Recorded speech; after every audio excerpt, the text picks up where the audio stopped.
Bonjour tout le monde et bienvenue à notre 23e Stimulus Connect. Mon nom est Naja, je suis une employée à Stimulus Connect. Je suis un peu sur moi, donc pendant la dernière décennie, j'ai travaillé dans la réduction des dommages et dans l'intervention et l'art à Jojage, Mouniang, colonialement connu sous le nom de Montréal. Et j'aimerais noter que les Kanien'kehá:ka de Kanesatake et Kanawake sont les euh, gardiens de ce territoire.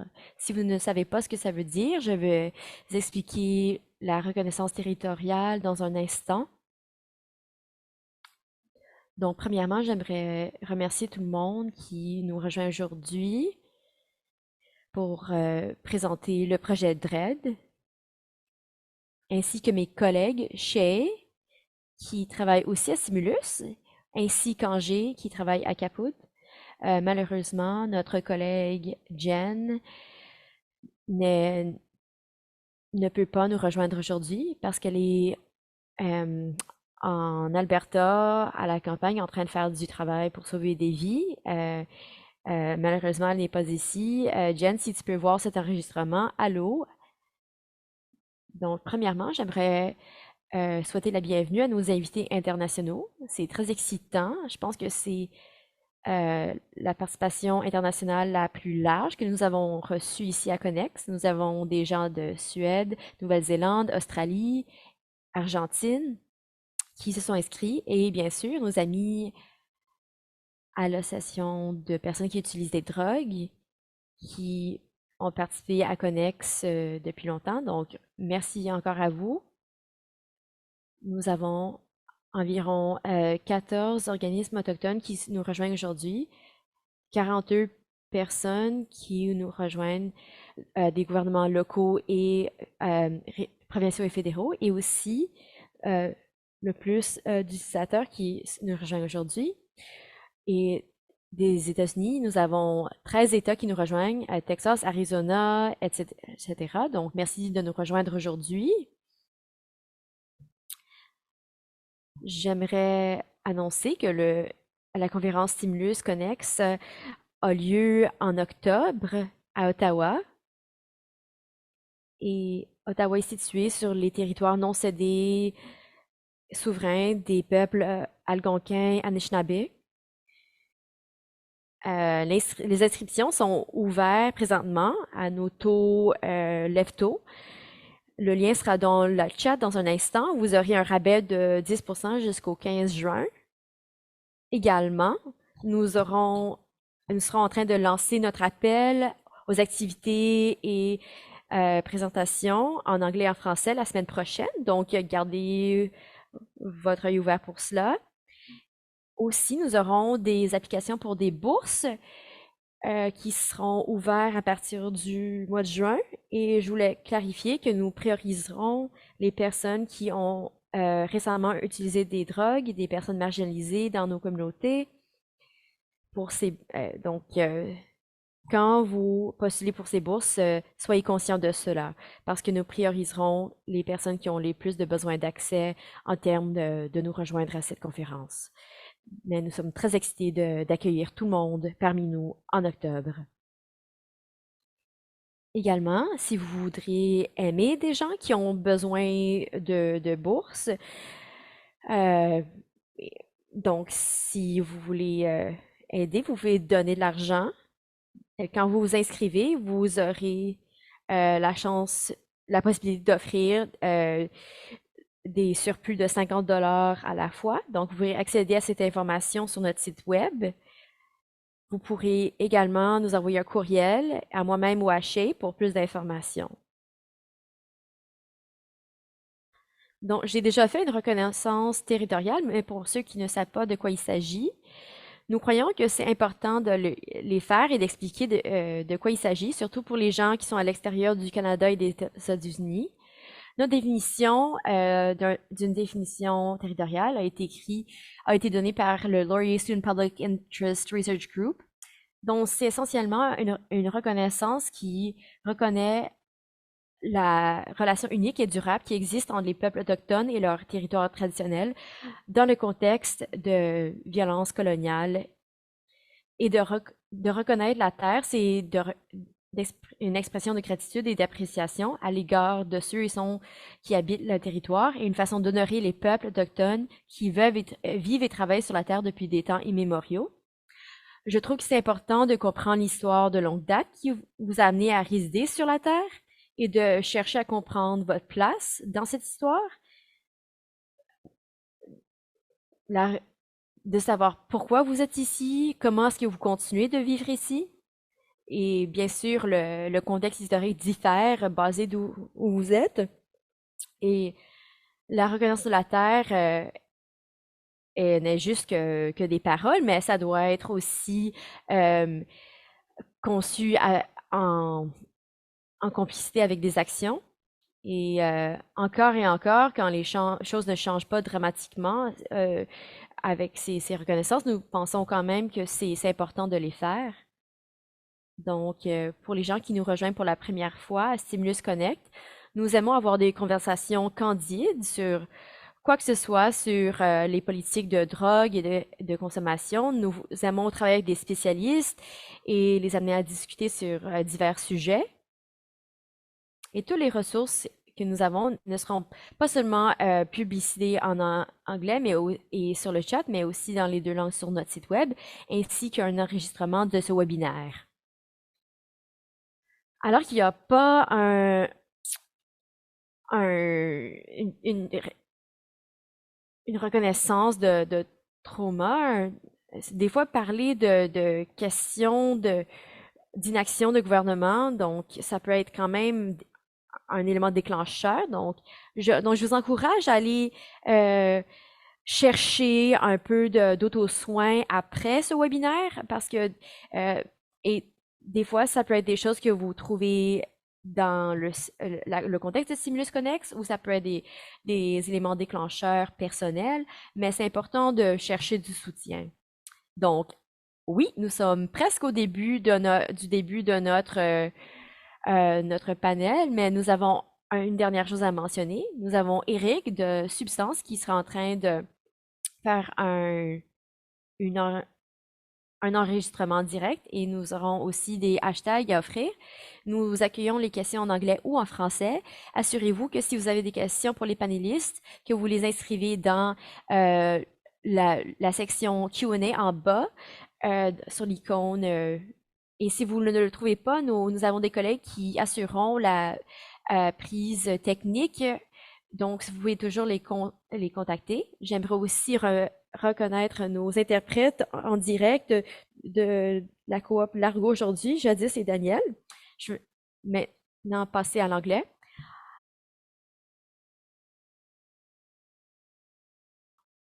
Donc, je suis Julie Soleil. J'utilise les pronoms elle. Je suis en train de visiter le territoire des peuples Salish, un territoire connu colonialement comme Victoria, mais j'habite sur le territoire des peuples Abénaki, aussi connu sous le nom de Magog à Québec, ainsi mon accent français, mais je parlerai en anglais aujourd'hui. J'étais en train de réfléchir ce matin sur pourquoi je me suis impliquée dans l'analyse des substances. Et c'était surtout à travers un événement euh, de réduction des dommages 30 ans passés. 30 ans passés, j'ai eu ma première pilule d'ecstasy et ça a changé mon chemin de vie depuis. Donc, j'étais impliquée dans un organisme 20 ans passés appelé Ripple Montreal et j'ai travaillé là pendant 20 ans pour essayer de faire reconnaître la réduction des dommages. Et je pense, et j'encourage les gens de travailler dans ces événements.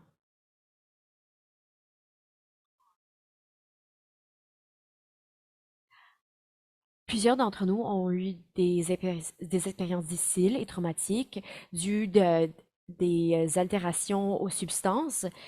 Mon plus grand vœu, c'est que les substances soient euh, régularisées afin que tout le monde sache qu'est-ce qu'il y a dans nos substances. Je sais aussi que l'information sur les substances devrait être fournie de façon nuancée afin que nous puissions prendre des décisions informées, de pouvoir bien parler de l'usage des substances sans stigmatisation. Ça a été ma façon de contribuer à redonner à ma communauté. Donc, j'aimerais maintenant passer la parole à Jared.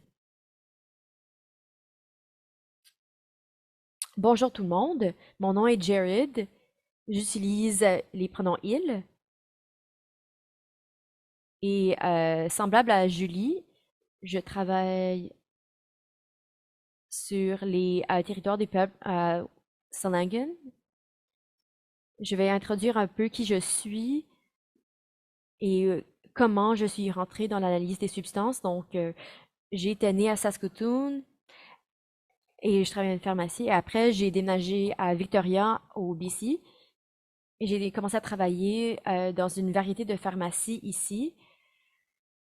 Mais je voulais me concentrer sur des pharmacies qui travaillaient avec des questions d'opioïdes et ce n'était pas une surprise puisque j'ai toujours eu un intérêt lorsque j'étais à l'école à travailler dans ces domaines-là.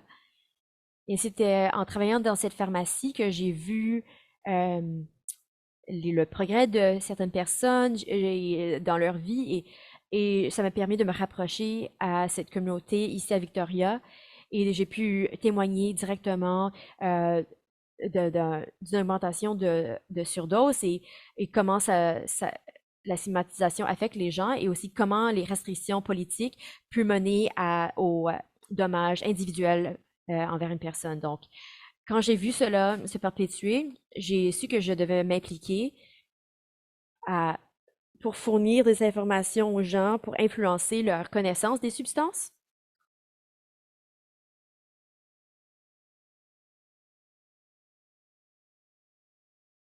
Donc, il y a vraiment trois raisons pour lesquelles je me suis impliquée dans l'analyse des substances. Donc, premièrement, parce que en tant que pharmacien, c'est juste une façon intéressante comme personne offrant des soins, d'ouvrir une conversation, d'avoir des conversations transparentes sur l'utilisation des substances pour réduire la stigmatisation et vraiment améliorer la sensibilisation. Et je pense que ça peut créer des changements.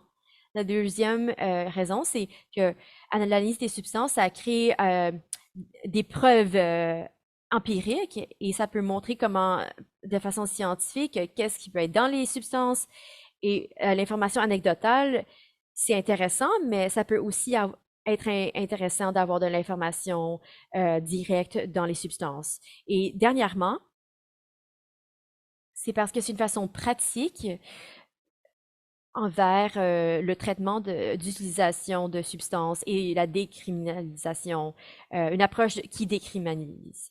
Et sur cette note, j'aimerais introduire un peu DREAD, donc l'éducation et les ressources euh, sur les drogues. Donc, c'est bien sûr un jeu de mots sur euh, l'idée des risques et donc, ça, on essaie de travailler à le contrôle de l'usage des substances. Donc, ultimement, c'est une solution pansement, mais c'est accessible présentement et c'est important de le, le propager maintenant, mais il faut vraiment euh, interagir avec une approche qui permet des substances plus sécuritaires. Un approvisionnement plus sécuritaire. Pardon. Merci Julie, merci Jared. Il faut dire que vous êtes mes deux équipes préférées avec lesquelles j'ai travaillé. Nous avons travaillé ensemble lors des dernières années. C'est vraiment, ça nous a réunis comme une famille, donc j'apprécie beaucoup cela. Mon nom est Chloé Sage, mes pronoms sont elle. J'appelle présentement des territoires Salish également. Je suis à Souk, au Tiskay. Et ça, c'est la place où j'ai grandi, mais je réside d'habitude juste à l'extérieur de Nelson, en Colombie-Britannique, en lieu rural. Donc, je peux amener une approche, une perspective rurale dans cette conversation, qui est un territoire non cédé dans la région des Kootenays, au Tenaha aussi, comme son nom ancestral.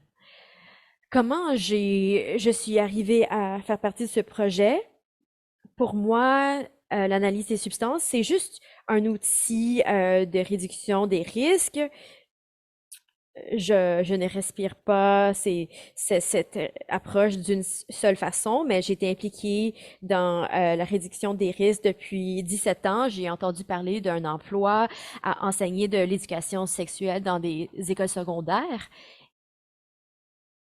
et j'ai eu l'emploi en mettant un condom sur le pénis en bois avec ma bouche et ils m'ont offert l'emploi, croyez-le ou non. Donc, après avoir été une éducatrice d'éducation sexuelle pendant très longtemps ou d'éducation sexuelle positive, donc là, la crise opioïde a commencé à vraiment à s'exacerber et donc travailler dans la réduction des risques et soutenir des gens avec l'hépatite C est devenu important. J'ai fait beaucoup travailler de première ligne. J'ai travaillé avec un organisme incroyable appelé Anchor. Et c'est vraiment là-bas que je me suis trouvé, j'ai trouvé mon identité. Je tiens cet organisme vraiment hautement dans mon estime parce que ils m'ont beaucoup à faire. J'ai commencé à travailler en fait, j'étais vraiment une ado raver. J'allais à Shambhala, des raves dans le bois. Et je me souviens la première fois que je suis allée. Maintenant, quand j'ai eu l'emploi, ils m'ont dit, ah, tu peux aller. Quoi? Maintenant, je peux être envoyée à des raves? Incroyable. Et le reste, c'est juste, c'est mon histoire de vie. Donc, mais juste voir la demande des invités à Shambhala était tellement élevé que ce niveau de conversation que nous étions, euh, qui était capable, était au-delà de tout ce que j'ai pu imaginer étant possible. Donc, ça m'a vraiment formé et ça a formé mon désir de vouloir propager cette approche. Donc, je l'ai fait. Donc, j'ai ouvert le premier centre d'analyse des substances communautaires en, en utilisant juste des services de base, mais c'est incroyable de voir ces technologies qui existent présentement et tous les gens qui sont présentement impliqués pour vraiment pousser l'approche d'analyse des substances. Mais je ne crois pas que c'est la grande solution. Nous sommes vraiment dans une crise et nous voyons encore tellement de gens que nous aimons mourir. Et c'est vraiment du travail incroyablement difficile. Je promets toujours que je ne vais pas pleurer, mais je ne vais pas le faire. Vous allez me voir. Mais je crois que l'analyse des substances est réellement tellement important comme une partie intégrale de notre réponse à cette crise. Donc, nous devons inclure l'analyse des drogues dans notre réponse à cette crise. Et bien sûr, nous devons faire beaucoup plus. Donc, je vais m'arrêter là pour le moment. Ah oui, et je suis aussi une coordonnatrice pour le- la réduction des risques à un organisme local. Je vais maintenant passer la parole à qui est prochain. Nous pouvons peut-être laisser Yarelix se présenter et aussi Michel. Michel, vous voudrais-tu y aller? Bonjour tout le monde, mon nom est Michel Schuel. Et je vous appelle des territoires traditionnels non cédés des Kanien'kehá:ka. Et je fais aussi du travail avec les Shupakmak, la Première Nation Shupakmak, et sur le territoire. Je suis une instructrice dans le collège des Rockies et j'enseigne un programme de ressources humaines et de travail. Et je travaille avec Anchor et je fais des choses comme j'étais aussi chef d'équipe à Shambhala sur l'analyse des substances. Et ce qui m'a amené dans ce domaine, c'est semblable un peu, mais différent. Je sais quand j'étais jeune, j'étais marquée par le décès d'un ami cher à une surdose.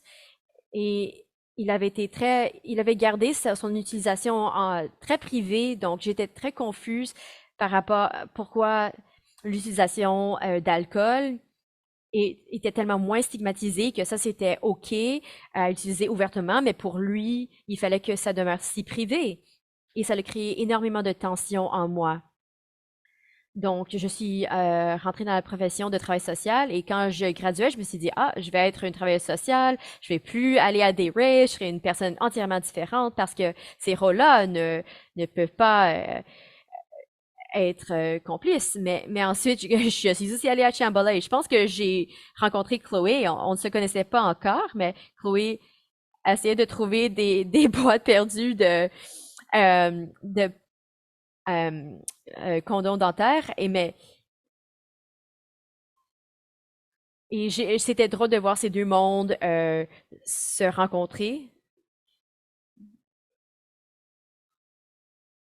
Et maintenant que je travaille au collège, j'essaie de vraiment changer et de déplacer cette résistance pour que les gens puissent voir comment est-ce qu'on peut travailler avec les gens qui utilisent ces substances mais qui les valorisent.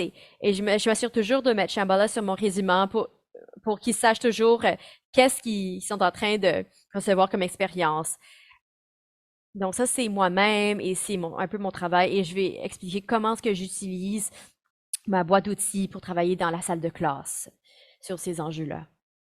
Merci beaucoup, Michel. Yarelik, s'il vous plaît. Oui, bonjour tout le monde. C'est super d'être ici parmi vous aujourd'hui et merci de m'inviter parmi vous. Mon nom est Yarelik, j'utilise les pronoms elle. Je viens de Miami, Floride, et j'ai déménagé à Baltimore pour travailler en santé publique. Je sais pas si j'ai commencé à utiliser les drogues en premier lieu ou c'est après que j'ai commencé à travailler dans le domaine, mais c'est à peu près en même temps. J'ai commencé à être bénévole avec la coalition de réduction des risques Baltimore et j'utilisais également des drogues en même temps et je bâtissais de la communauté en même temps. Donc, je socialisais mon utilisation de drogue dans la scène rave à Baltimore et cette scène a amener une certaine énergie de chaos qui me préoccupait pas non seulement ma santé, mais celle de ma communauté. Et là, on se demandait comment est-ce qu'on peut doser de façon efficace pour qu'on n'ait pas à constamment appeler le 911 parce que des gens font des surdoses à ces raves underground. Mais c'est comme ça que j'ai commencé initialement faire de l'analyse des substances, c'est avec mes pairs. Donc, quand j'ai terminé ma maîtrise à Baltimore, j'ai déménagé à New York et c'est là où j'ai continué mon travail. J'ai travaillé à l'Alliance de politique de drogue. J'étais aussi une travailleuse de rue, de soutien et je suis très passionnée par like, l'espoir que le gouvernement puisse commencer à faire de l'analyse de substances, mais c'est seulement en 2012 qu'ils ont commencé à le faire. Donc, j'espère qu'on peut euh, étendre des programmes plus petits, mais nous avons 4 sites d'injection supervisée et nous espérons en avoir un autre bientôt. Il y a plusieurs techniciens ici et nous sommes tous des personnes racisées bilingues qui travaillons ensemble. Donc, c'est vraiment cool vraiment d'implanter cela dans notre communauté pour des gens qui sont souvent des immigrants ou qui ne parlent pas anglais et les aider à adresser leur propre autonomie personnelle et d'être vraiment d'acquérir du pouvoir par rapport à leur substance. Donc, j'utilise souvent mes propres services moi-même, mais c'est vraiment là pour la communauté.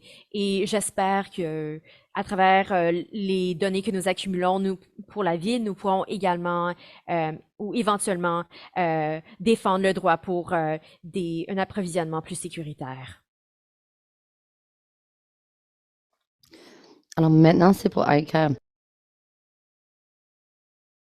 Thanks, Yararix. Aïka? Oui, bonjour. On va parler en français pour cette partie-là. Je vais essayer de parler lentement puisque la plupart des autres personnes parlent en anglais. Donc, mon nom est Aïka Hamelin. Je travaille dans la région de l'Estrie au Québec, dans un organisme qui fait de la prévention des dépendances chez les femmes principalement. On a un projet d'intervention au milieu festif qui a été construit par Julie Soleil, qui a travaillé avec nous il y a quelques années. Et on entame en fait un projet d'analyse de substances qui devrait voir le jour normalement en 2023. J'ai connu l'intervention au milieu festif et tout ce ce qui a suivi après avec l'analyse de substances grâce à Julie Soleil, en fait, grâce à une formation qu'elle a fait lorsque j'étais à l'université. Et j'ai longtemps hésité en événementiel ou travail social. Puis en fait, quand j'ai entendu parler de l'intervention au milieu festif, de ce qui était possible de faire, mais ça rejoignait vraiment beaucoup les deux côtés de ce qui m'intéressait, de ce que j'étais au final, autant dans ma vie personnelle que ma vie professionnelle. C'est un peu comme ça que j'en ai entendu parler, puis que pour moi, ça a complètement eu du sens, puis que ça a changé tout le parcours en fait professionnel que je pensais avoir. Et c'est ça, 3 ans plus tard, je suis ici avec un des dans les premiers, le projet d'analyse de substances qui va voir le jour au Québec là, dans les prochains mois. Voilà. Je vais parler un peu après, en fait, de l'utilisation qu'on a fait justement des différents chapitres et du projet RED ou de RED là, en anglais, qui nous a permis, qui nous a aidé, qui nous aide encore en fait à construire notre projet d'analyse de substances en Estrie. Voilà. Merci beaucoup, Aïka, de cette belle présentation. Je vais partager. Alors, désolée, je commençais à parler en anglais et français, c'est juste.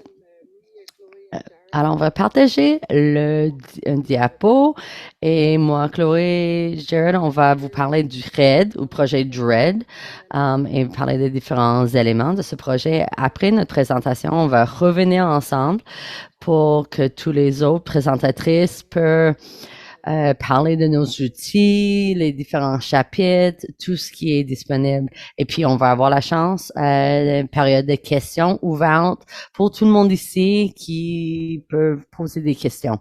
Alors, je vais faire un partage d'écran. Attendez-moi quelques instants.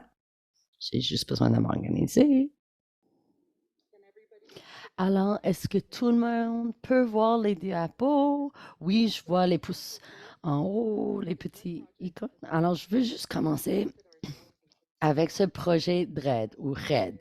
On a fait une introduction rapide, mais qu'est-ce que j'aimerais dire, cette ressource et ce projet d'éducation, on a une équipe racine par contre, on a travaillé avec plusieurs personnes collaboratrices qui a vraiment aidé à travers tout ce projet.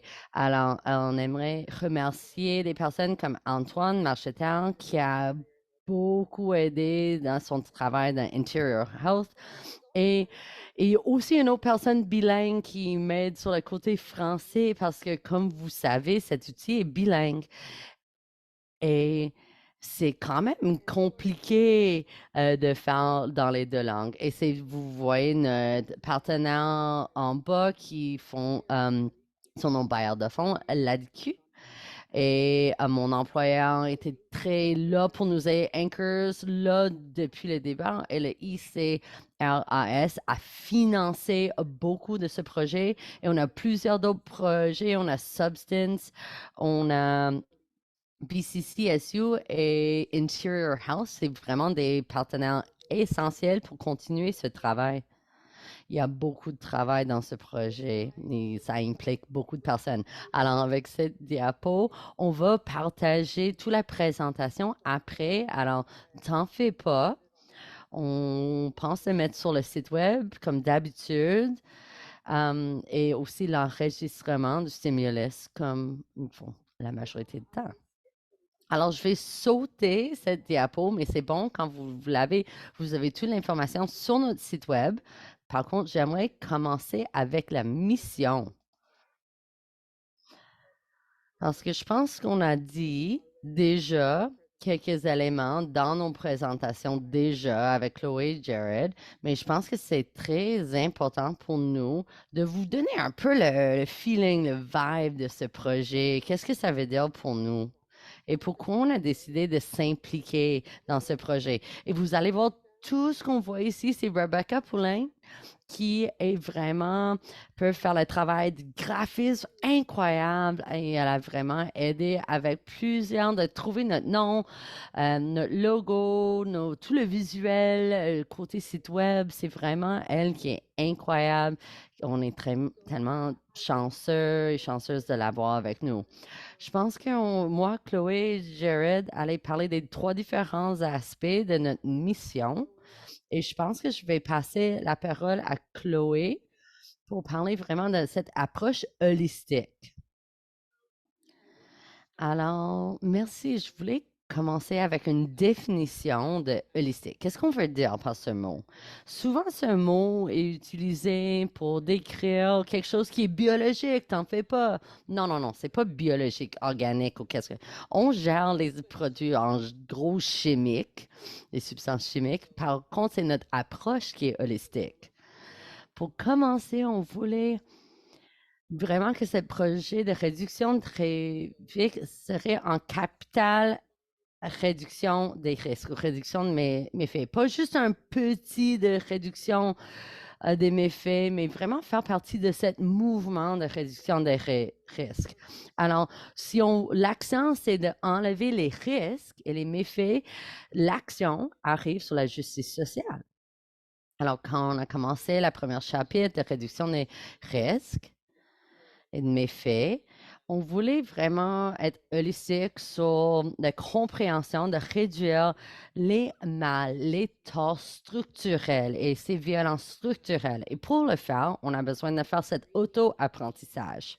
Alors, c'est vraiment de se préparer, d'arriver à chaque intervention avec quelqu'un qui va faire le test des substances et des drogues ou vérifier, et toutes les personnes qui utilisent les substances et les drogues. Peu importe la personne qui travaille avec les personnes qui utilisent les drogues, chaque personne a besoin d'arriver à ce moment de comprendre que la personne en face de nous risque de vivre les oppressions intersectionnelles. C'est plus que juste l'objet de notre interaction, c'est vraiment de comprendre qu'on a besoin d'arrêter cette notion de changer les comportements ou refaire comment on pense à ce changement de comportement. Pour nous, c'est pas de changer les comportements, c'est pour nous de changer nos approches aux réductions de méfaits et de changer notre approche envers les personnes qui utilisent les drogues. Alors, c'est partie de réduction des risques, ça touche sur tous les éléments, comment on peut soutenir les personnes. Si les services commencent sans ces compréhensions, il ne va pas pour les personnes qui vont fréquenter les services. Et avec la consommation ou l'utilisation des drogues et l'idée même des drogues, il y a beaucoup de bagages qui viennent à cause de ces torts structurels. Alors, si on veut créer un site plus sécuritaire, pour le monde de tester leur drogue, on a besoin de défaire tous ces préjugés qui existaient avant. J'aimerais juste dans mes notes, je suis même pas capable de lire mon propre écriture, désolé.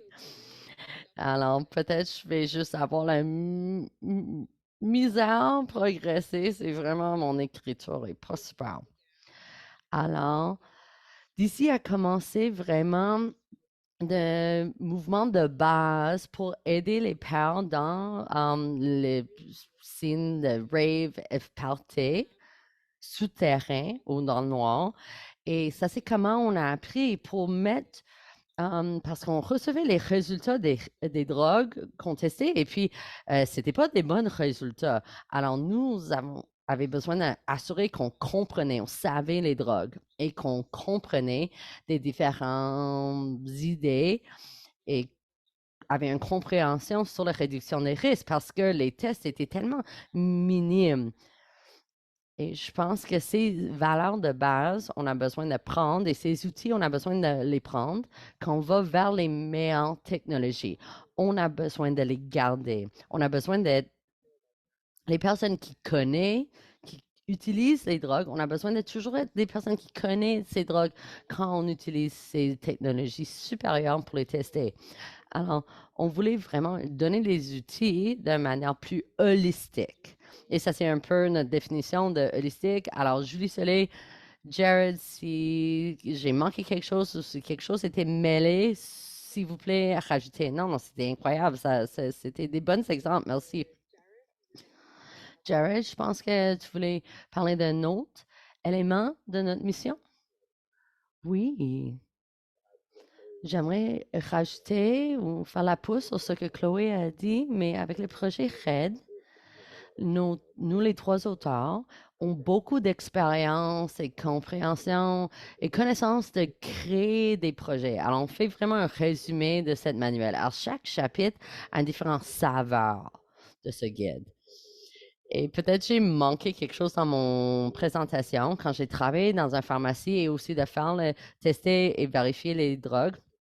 Il fallait sortir une exemption par le gouvernement du Canada. Et le processus est très difficile et long. Et un partie de la mission de RED, c'est vraiment de simplifier ce processus d'application ou de partager nos connaissances, de passer à travers ce processus pour faciliter d'avoir ces exemptions. Et aussi, c'est vraiment comment on peut créer des projets opérationnels en basant sur nos projets. Alors, on veut assurer que c'est collaboratif, holistique. On a plusieurs voix, on a plusieurs idées dans ce projet. Alors, c'est plus représentatif que possible. Et j'ai essayé de parler de certains des éléments avant avec notre guide. Alors, c'est vraiment de prendre les pas pour un collecte de données pour avoir une vision plus large, qu'est-ce que le soin de santé peut inclure. Et pour moi, comme un pharmaciste dans le milieu pharmaceutique, j'avais vraiment comme peut-être des préjugés où ils n'aimaient pas dans l'industrie de pharmaceutique. Par contre, en ce moment, les différents travailleurs dans le système de soins et santé sont en train de venir vers nous. Alors, on voit il y a plus d'accueil pour ce genre de réflexion et j'espère que ce projet, RED, va aider, faciliter l'approche et pousser les différents professionnels de la santé plus dans cette direction. Et j'aimerais juste dire, libraries, les bibliothèques, je ne sais pas, c'est génial d'avoir ces ressources. Merci. Un autre élément clé pour nous, c'est le titre, comme c'est dit, c'est juste le projet ressources et éducation sur les drogues. Nous venez, comme Jared vient de dire, c'est toutes les personnes autour de la table, c'est un peu la même situation. On a la connaissance d'expérience. On a des connaissances des interventions cliniques, de la recherche, plusieurs différents milieux et des fois, on a plusieurs différents points de vue, chapeau, et c'est de prendre ces connaissances et les partager. Et ça, c'est pas toujours facile parce qu'il y a tellement de choses qui se passent autour de nous. Alors, on essaie avec ce projet de mettre beaucoup d'informations dans le même lieu et de l'avoir gratuitement disponible. Alors, tous les éléments qu'on apporte à notre site web, ça c'est notre première page de notre site web. Vous voyez le guide, les outils de ressources et vous avez plusieurs différents matériels que vous pouvez télécharger. Il y a même des affiches, des collants que vous pouvez imprimer. C'est vraiment de le rendre le plus accessible possible. Et aussi le côté français, anglais, c'est vraiment important. Et chaque chapitre du guide, des fois, on va rentrer dans les éléments théoriques. Par contre, les éléments pratiques de nos expériences, on croit que c'est important de le mettre de l'avant et d'apporter les outils. Dans le premier chapitre, il y a 45 ressources, des articles, les livres, les balados, les podcasts, tout ça pour que le monde puisse plonger encore plus profondément dans tous ces sujets. On a plusieurs différents organismes et personnes qui influencent tout ce milieu et on veut pas oublier l'historique, les personnes, les organismes qui font un travail incroyable à travers le Canada, mais aussi aux États-Unis, dans les Amériques, en Europe, partout ailleurs, parce qu'il y a plusieurs personnes qui travaillent, parlent et font le réseautage et apportent ces communautés ensemble. On fait des études de cas, des différents projets et on a des types de pros ou professionnels de toutes nos expériences qu'on veut souligner, qui vaut la peine d'approfondir vos connaissances. Alors, ce projet apporte tous ces éléments ensemble pour que tout le monde ici peut apporter vos connaissances et avoir accès à tout ça. On fait un peu de consultation, mais on va parler plus en profondeur de ça plus tard. On va passer à travers chaque chapitre juste pour vous montrer un peu des indices, des éléments clés. Et puis, on va commencer notre discussion. Et désolé, ma bouche décide de plus suivre mes mots. Alors, je vais passer la parole à Chloé qui va nous parler de chapitre 1.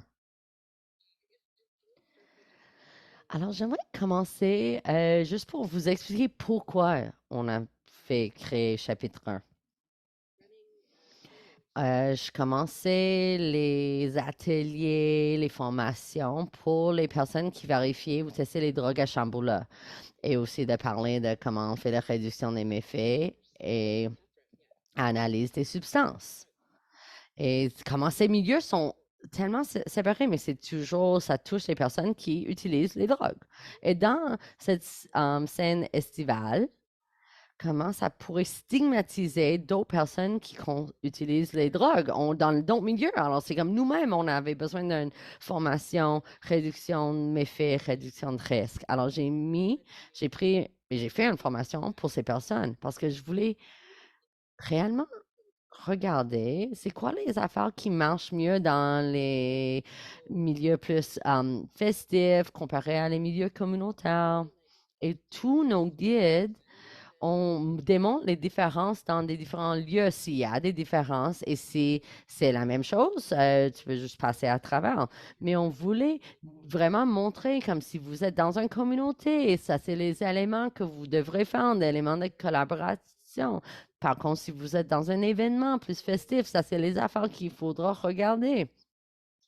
Alors, ça, c'est une chapitre qui fait la réduction de méfaits comme c'est vraiment le fondation, qu'on aimerait que les personnes aient dans la réduction de risques et méfaits, que s'ils ont cette formation et fondation avant qu'ils vont vers d'autres choses. On peut l'utiliser particulièrement dans le service d'analyse des substances, mais ça peut être utile pour toutes les personnes qui travaillent avec les personnes qui utilisent les drogues. On a plusieurs différentes sections. Alors, je voulais dire, OK, si on va créer un lieu plus sécuritaire, plus sûr, comment est-ce qu'on le fait réellement?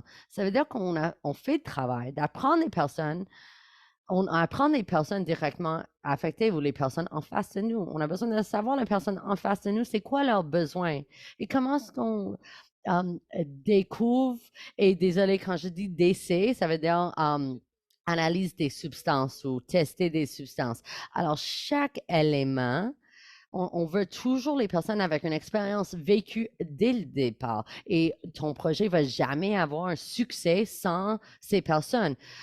Si l'analyse des substances, c'est par rapport des substances, on a besoin des personnes qui utilisent ces substances impliquées. Et si un projet n'a pas ces personnes impliquées dans le projet dès le début et si vous, comme imagine, si vous connaissez pas les personnes qui consomment les substances et vous aimez faire un projet analyse de substances, comment est-ce que vous allez trouver les personnes pour utiliser votre service? Alors, non, ça c'est pour quand tu veux une activité ou une fête. Tu peux avoir une personne qui va dire, ah non, cette personne est cool, on peut leur faire confiance. De juste rendre vos approches réellement accessible et que le monde va venir vers vous. Un grand élément, c'est juste avoir un langage qui a de respect, de savoir le langage approprié. Et je voulais partager ce document avec vous. Il y a plusieurs outils dans ce chapitre. Il y a plusieurs outils que vous pouvez télécharger du site, dans le chapitre même. Et on passe à travers, c'est quoi la réduction de méfaits, réduction de risque? Et en sens large, et puis on va en profondeur, c'est quoi les valeurs, les éléments clés de réduction de risque? Et puis après, on va à travers tous les outils. Ça aura quoi? C'est quoi les outils que vous devrez avoir dans votre service? Pourquoi certaines personnes utilisent certains outils? Et en créant des lieux plus sécuritaires, on parle de cette culture de élitiste. Et qu'est-ce que ça veut dire? Ça veut dire comme, ah, quand le monde dit comme moi, j'utilise juste les psychédéliques et j'utilise pas meth. Et on a besoin de parler de ça. C'est comme, non, toi, tu aimes cette drogue. Moi, j'aime cette autre drogue. Génial. Moi, je vais essayer de le rendre comme mon objectif personnel, de mieux comprendre le drogue que toi, tu aimes. Parce que ça, c'est à moi de le faire pour pas être élitiste dans qui utilise quelle substance. On parle aussi de genre et la réduction des méfaits. Parce que souvent, le genre, on va complètement l'oublier ou ignorer.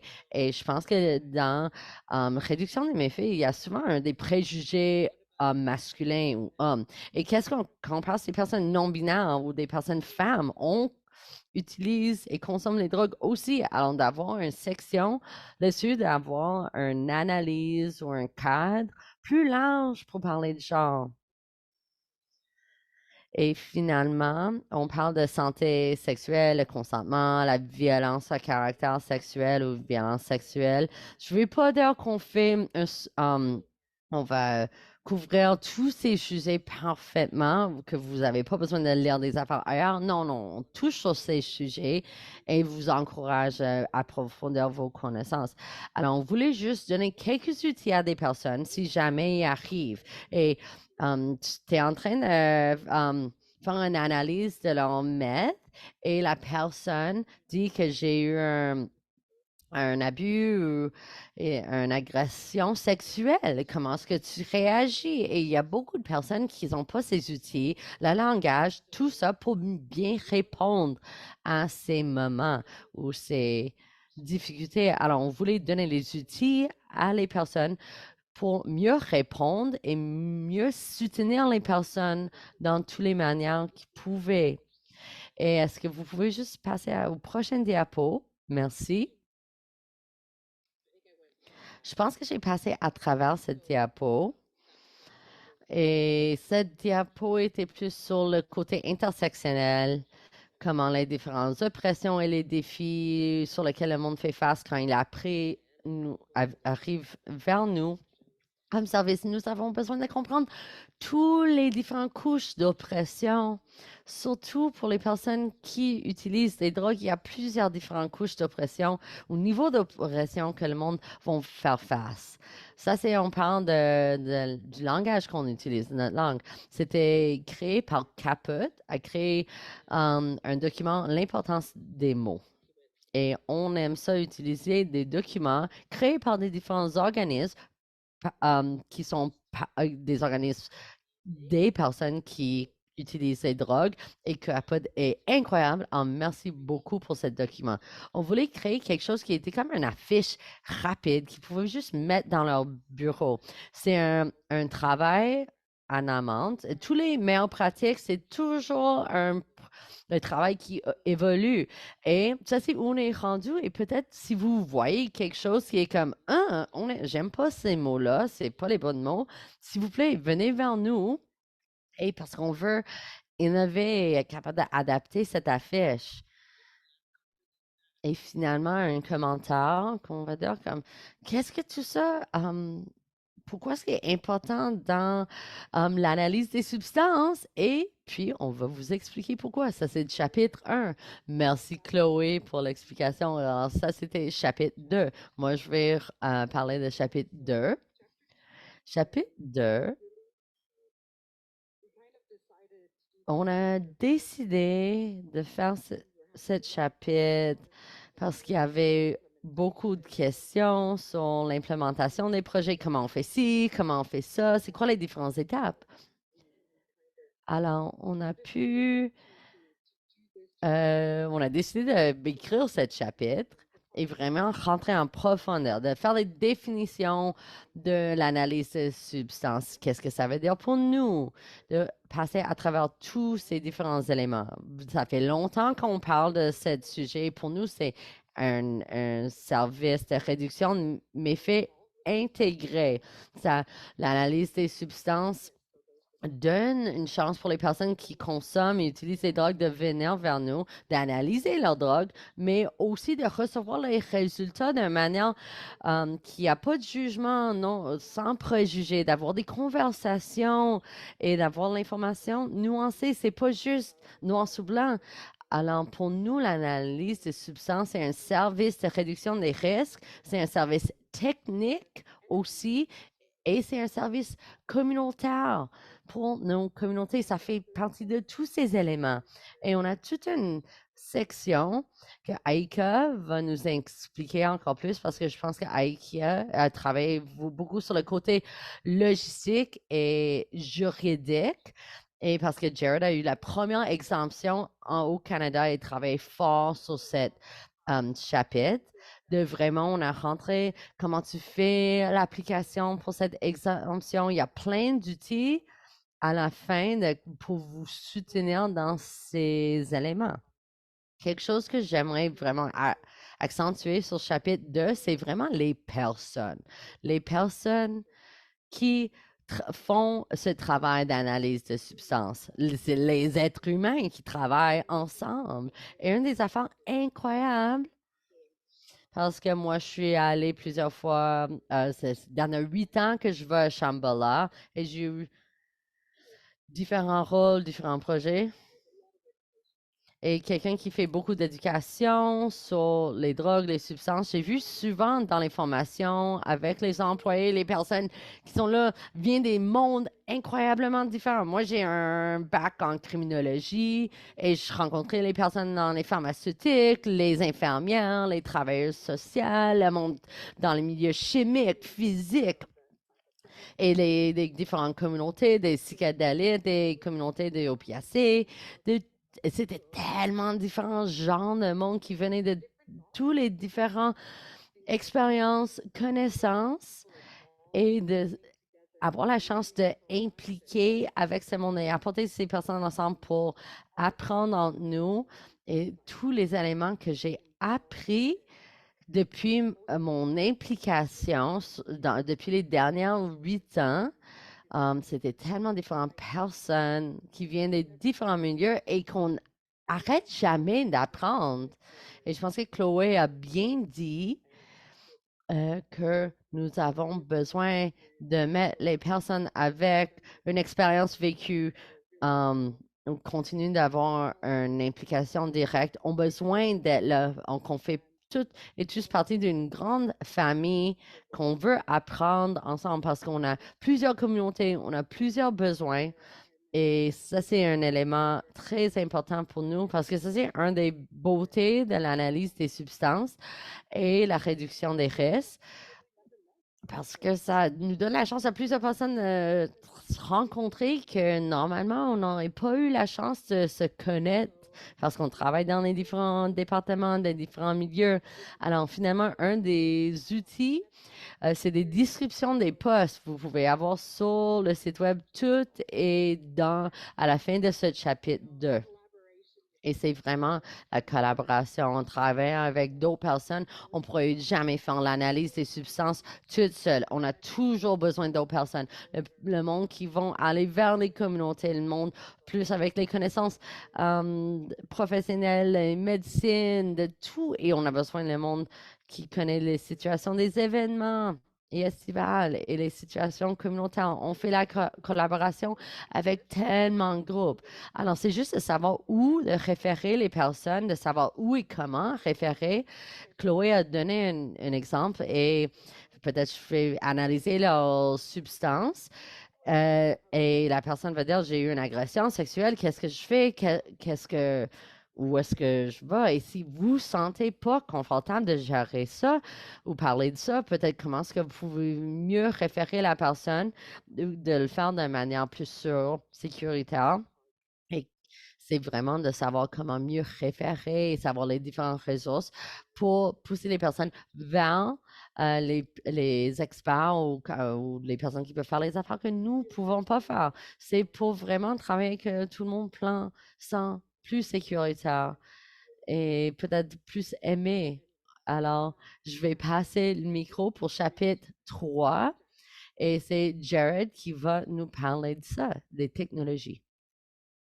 Donc, l'analyse des substances, ça peut attirer des gens de tous les contextes. Donc, j'ai essayé d'écrire le chapitre 3 de façon accessible en langue et aussi ça l'explique donc le contexte des substances. Donc, même les gens qui ont aucune expérience en chimie peuvent quand même suivre et c'est accessible. Donc, aussi, on essaie que ça soit aussi précis de façon technique pour que pour que les chimistes peuvent aussi lire et ne pas être trop déçus.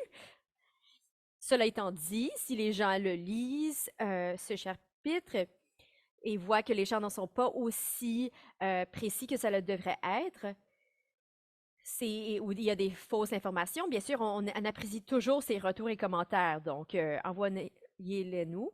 Donc, chapitre 3, ça parle des considérations lorsqu'on choisit des différentes technologies pour l'analyse de substances. Donc, ça parle de la variété, de de modes d'emploi qui sont disponibles et de protocoles. Donc, il y a souvent des mots qui sont importants. Par exemple, que veut dire binaire, qu'est-ce qui est quantitatif, qualificatif.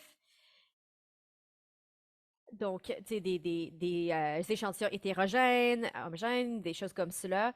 C'est important de vraiment rentrer dans le détail quand on parle d'analyse. Donc, ça aide vraiment la communauté aussi à pouvoir parler de la même langue pour être aussi précis au plan technique. Quand on fournit des tests techniques, et aussi c'est au niveau juste du flux procédural, c'est important. Donc, il peut aussi avoir des milieux de controversés, donc c'était important de nommer de façon précise. Donc, pas dans tous les chapitres, mais dans plusieurs, ça se concentre sur les types de technologies qui sont employées pour chaque substance. Donc, c'est pour se mettre à jour sur qu'est-ce qui se passe dans ces domaines-là. Aussi, par rapport au suivi et la continuité de procédure, on va parler de, par exemple, comment on emploie, comment est-ce qu'on fait juste une entrevue initiale, donc l'échantillonnage, des facteurs sanitaires, des choses comme cela. Donc, on va se concentrer sur ces questions-là dans le 4e chapitre. Mais surtout, on va se concentrer sur qu'est-ce qui est utilisé au Canada. Et c'est parler des différents conseils d'échantillonnage FTIR. Donc, ce chapitre se concentre sur en employant la méthode FTIR, donc c'est utiliser des méthodes infrarouges et aussi c'est fournir des tests d'échantillons pour fentanyl et les benzoïdes aussi.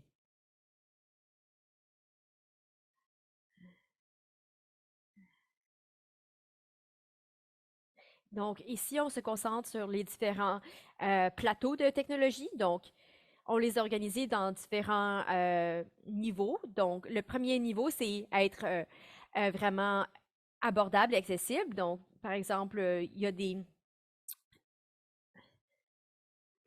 tests fentanyl, des tests pour benzodiazépines. Donc, il y en a qui sont utiles pour les substances non opioïdes et d'autres pour ceux à basse sensibilité. Donc, c'est juste pour rentrer dans les nuances concernant ces questions-là. Donc, deuxième niveau, ça parle de plus spécifiquement des technologies qui sont un peu plus chères, mais qui sont très utiles. Donc, un exemple d'une technologie, c'est le FTIR. Donc, c'est la transformation infrarouge spectroscopique. Donc, ça, c'est pour déterminer des différentes coupures. Ça peut ça peut confirmer des ingrédients en vrac et les coupures qui sont faites dans les substances. Donc vraiment, c'est une bonne méthode qui est un peu comme entre deux. Donc, c'est assez précis, mais un peu plus cher. Donc, au niveau 3, on a des outils d'autres précisions et de détection. Donc, on a le PS-PMS.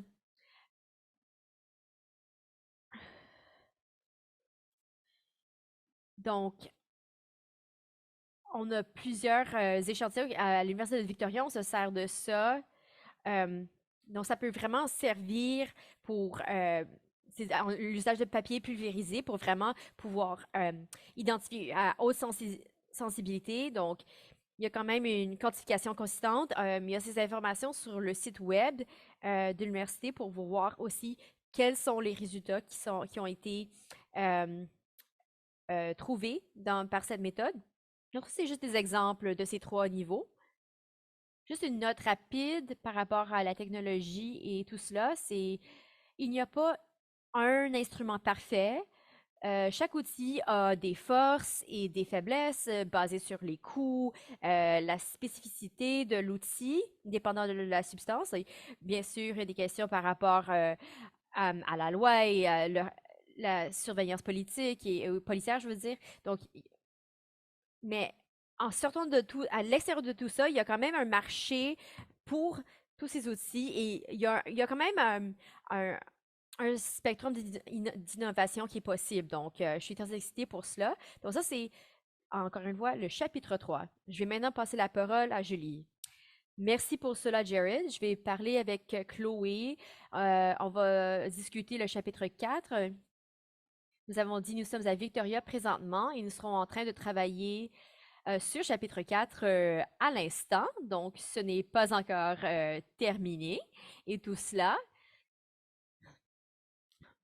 Et nous sommes nous sommes en train d'entamer le processus d'écrire ce chapitre. Donc, ça concerne comment expliquer les résultats, comment livrer des résultats, ressourcer des informations exactes et précises, comment trouver vraiment les bonnes infos et vraiment regrouper toutes les connaissances et ressources, donc, et toutes les questions qui entourent cela. Donc ça, c'est une partie très critique. Et c'est une partie où, à un moment où j'étais en train, j'allais à Shambhala et je faisais des choses comme des formations, je reconnaissais qu'il y avait plusieurs éléments. Et comme nous venons de plein de contextes différents et d'approches différentes, des fois on dit, ah, est-ce que ça c'est, qu'est-ce qu'on devrait dire, comment est-ce que ça devrait être administré, comment est-ce qu'on devrait, quel vocabulaire, donc quelles sont les limites, tout cela. Donc ce chapitre est très important pour refléter et donner des outils et une orientation concernant comment parler de drogue et comment entretenir ces conversations et parler des différentes solutions. Et dépendant de la personne, de parler des différents modèles possibles. Donc, quand on a ces conversations incroyables qui sont en train de découvrir, tu sais, de quoi il s'agit, c'est souvent en ligne, on voit des gens qui disent, oui, on parle de réduction des risques et d'utilisation des drogues et tout ça, mais des fois, on parle de choses pratiques ici et là, mais on n'est pas réellement en train d'avoir ça de façon concrète. Et ces questions qui sont vraiment nommées directement, c'est important. Et aussi de vraiment dire dans cette liste, parce que elle n'est pas encore écrite, donc on a présentement comme un encadrement pour ce chapitre, mais il y aura 2 sections qu'on va rajouter au début, qui sont les analystes des drogues et qui sont les utilisateurs des services. J'aimerais que Chloé parle des utilisateurs de services et on va aussi parler de comment c'est important, dans quel chapitre. Dans ce chapitre-là, on va vraiment rentrer dans le détail plus avancé. Donc, je vais maintenant passer la parole à Chloé pour qu'elle puisse vous parler de qui emploie les services. Et ensuite, on reviendra pour parler des 3 S.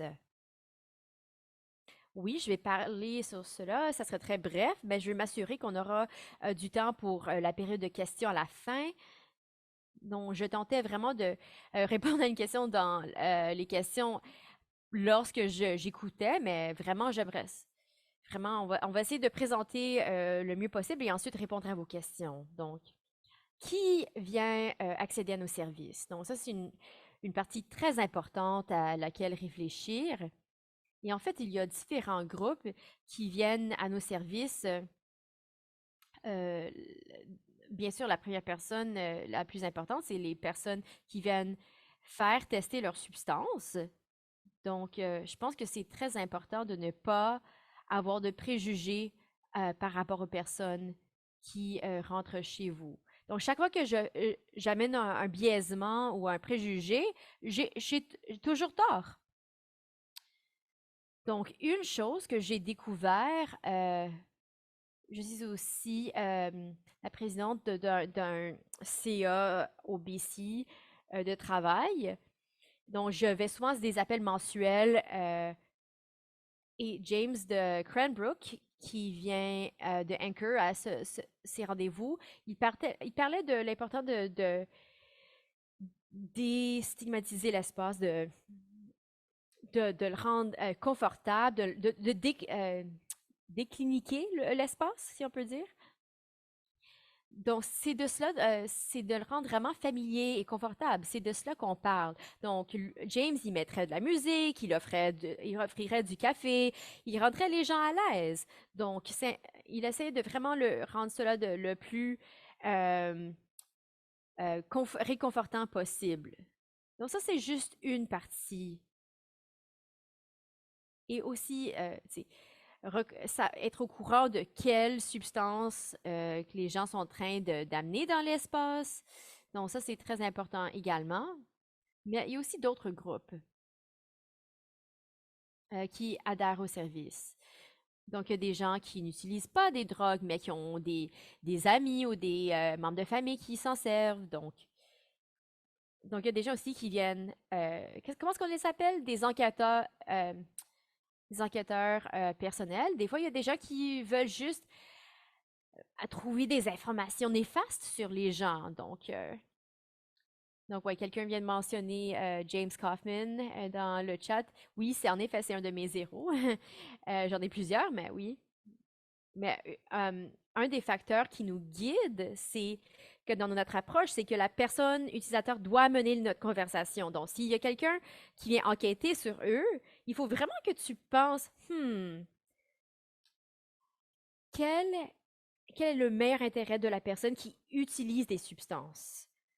Donc, ne pas juste, non, ne pas analyser des substances pour la police. Il y a plusieurs organismes qui ont décidé de ne pas le faire parce qu'ils sont inquiets que s'ils le font, ils seraient en train d'être complices à une enquête criminelle. Donc ça inclut la sécurité, ça inclut quelqu'un qui détient du pouvoir sur quelqu'un d'autre, quelqu'un qui travaille, exemple, dans le logement. Donc,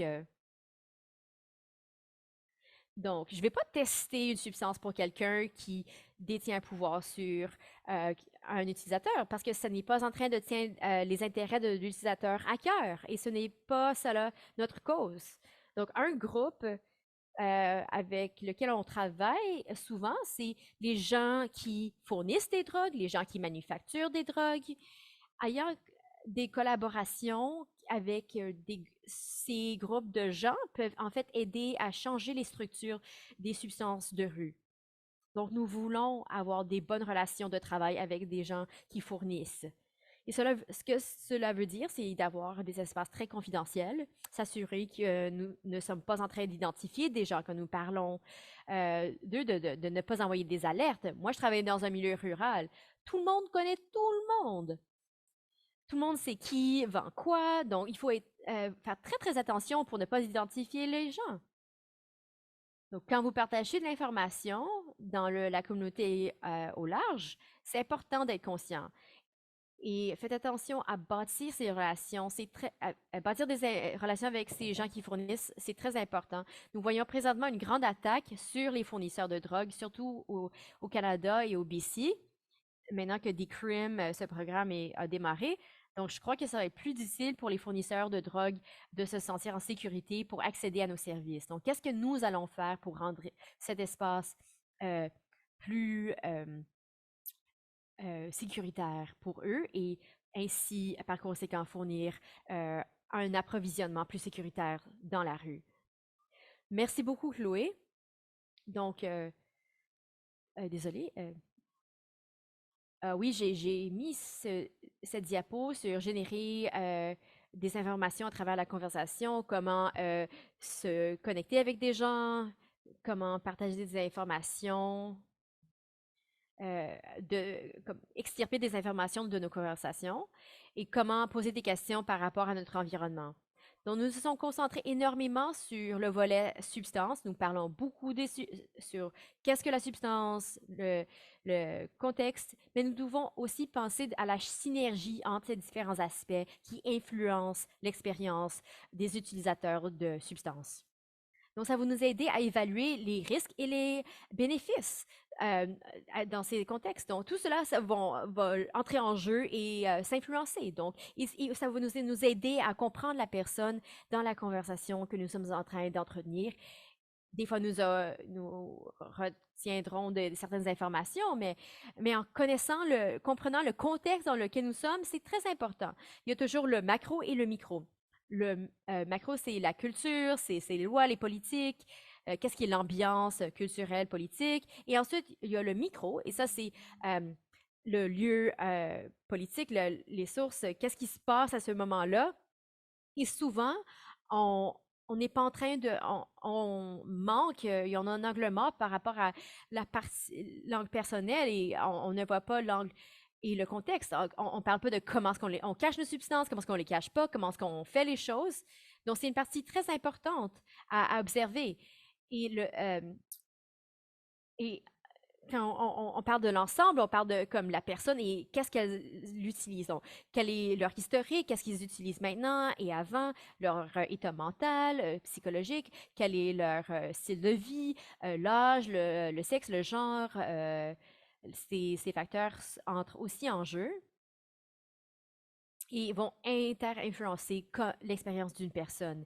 Et on peut aussi évaluer quel type de risque et quel type de bénéfices peuvent ressortir de ce contexte. Donc, aussi penser à des facteurs comme les doses, ça c'est certainement un facteur prédominant. Donc, bien sûr, toute dose est importante à reconnaître, bien sûr.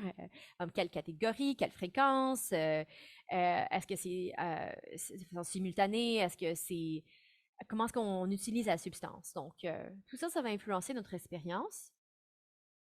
Et ça peut aussi aider, comme j'ai dit avant, à évaluer quels sont les risques, quels sont les bienfaits, comment est-ce qu'on peut entretenir une conversation authentique, quelles sont les choses qu'on va discuter avec la personne qui vont vraiment refléter ce que la personne recherche, plutôt que juste, ah, voici les choses que je dois dire à tout le monde. Chaque personne doit être individualisée pour leurs besoins. Et pour leur fournir les meilleures informations possibles. Et je vais terminer sur le guide sur les substances parce que je vois le temps filer et je sais qu'on veut avoir du temps pour des questions. Donc, ce guide, le dernier chapitre, sera axé sur les...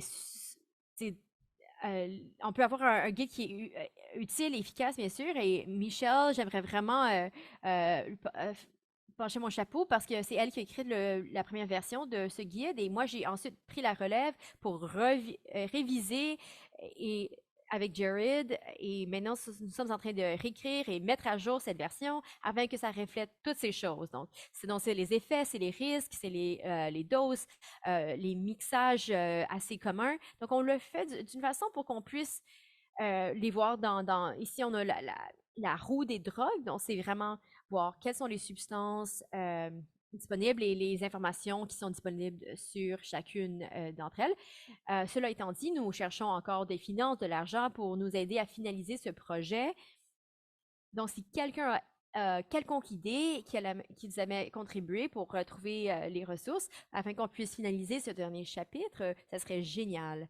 Donc, cette dernière diapo, c'est important de le montrer parce que ça vaut la peine. Donc, comme Claudie, il y avait Shabala comme une petite chose, et ensuite, il y avait des petit site temporaire et maintenant regarde cette carte. Et je sais qu'elle n'est pas complète et organisée parce que bien sûr, il y a plein de nouveaux sites qui sont en train d'émerger, mais si vous n'êtes pas sur cette carte et vous voulez être sur la carte, envoyez-nous vos coordonnées, votre logo et notre site web on vous mettra sur notre site web, on mettra vos liens, on publiera tout cela pour que tout le monde pourra être connecté. Si vous allez au Québec ou en Colombie-Britannique, ils sauront où aller pour faire analyser leurs substances. Donc ça, c'est une chose très importante. Donc, c'est important parce qu'on n'a pas encore découvert comment l'interaction de la chose, mais c'est sûr qu'on va indiquer notre courriel et notre site web afin que vous puissiez communiquer avec nous concernant tout cela.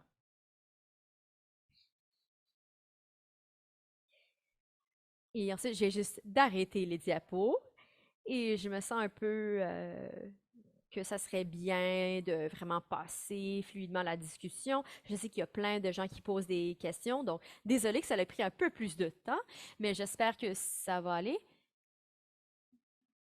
J'aimerais juste amener une correction avant qu'on aille de l'avant. C'est concernant le document de langage. Ça vient de Caput. C'est à l'origine de ce document. Ouais. En 2002, ça a été écrit par eux. Merci beaucoup pour la présentation. C'était génial, c'était clair et c'était très, très informateur. Beaucoup de gens nous demandent comment et où est-ce qu'on peut trouver ce manuel incroyable. Les graphiques sont incroyables.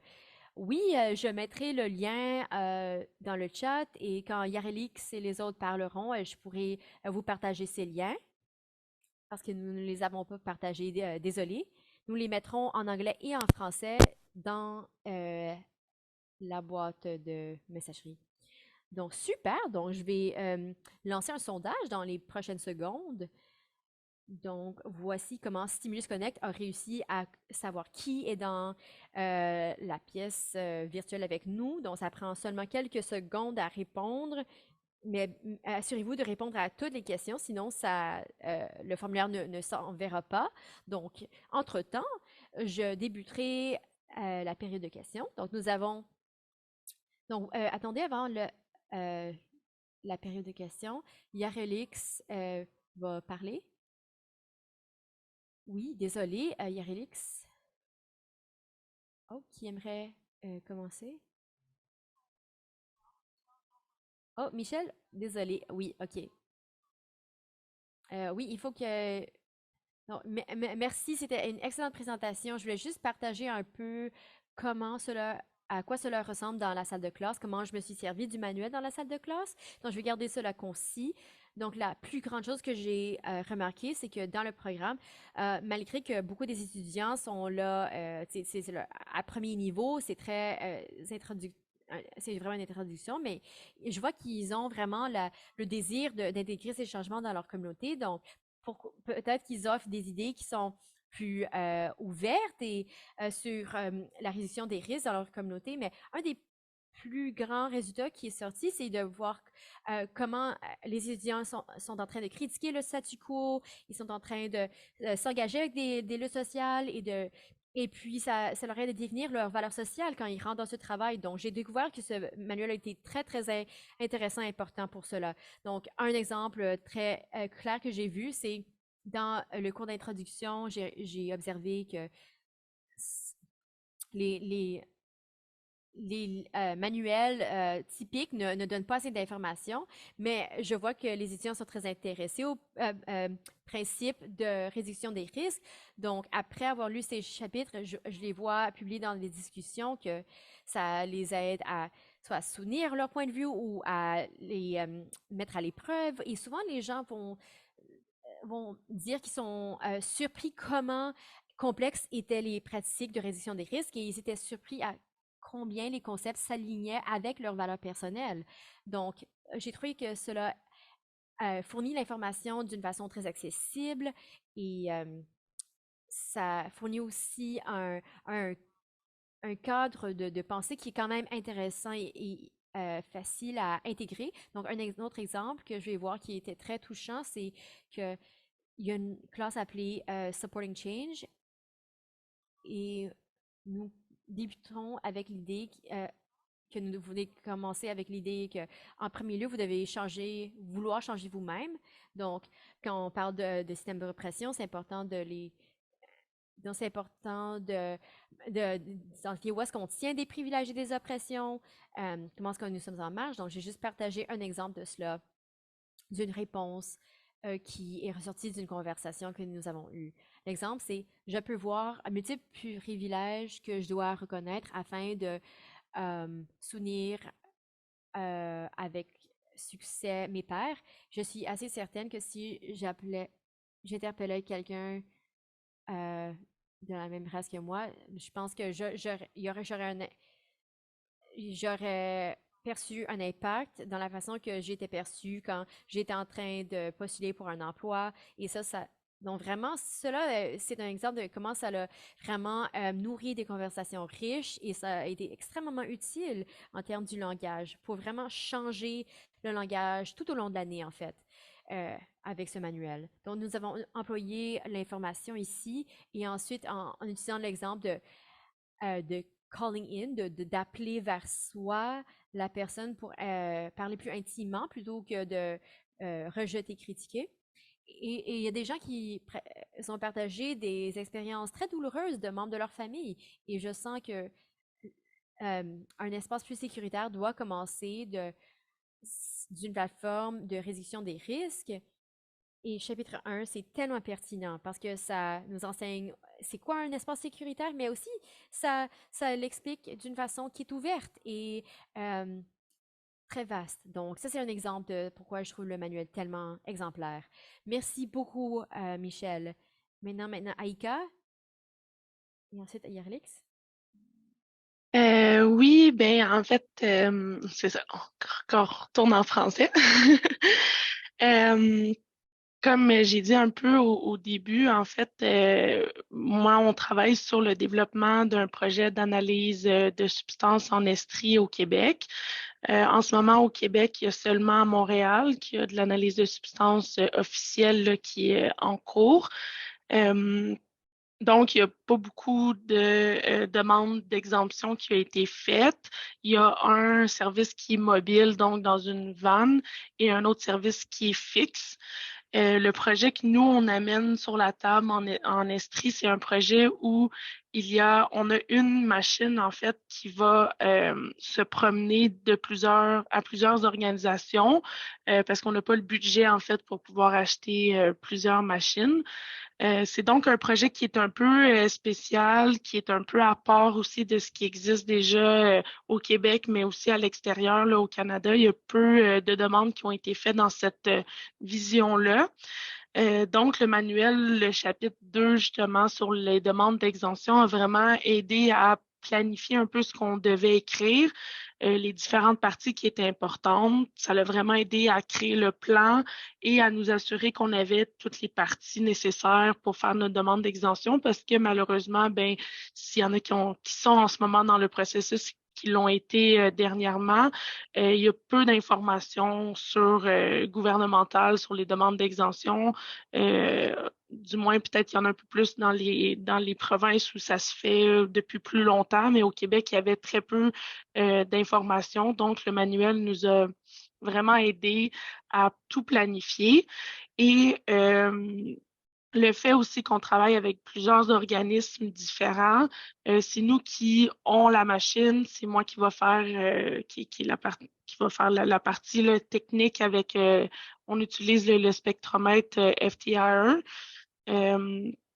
Et donc, on travaille avec plusieurs organismes qui, oui, travaillent avec des personnes qui sont marginalisées, qui ont bien l'habitude de travailler avec eux, mais que le côté justement du message qui se retrouve justement dans le chapitre qui est en train qui est écrit en ce moment, mais qui a quand même quelques parties, par exemple les affiches aussi qui sont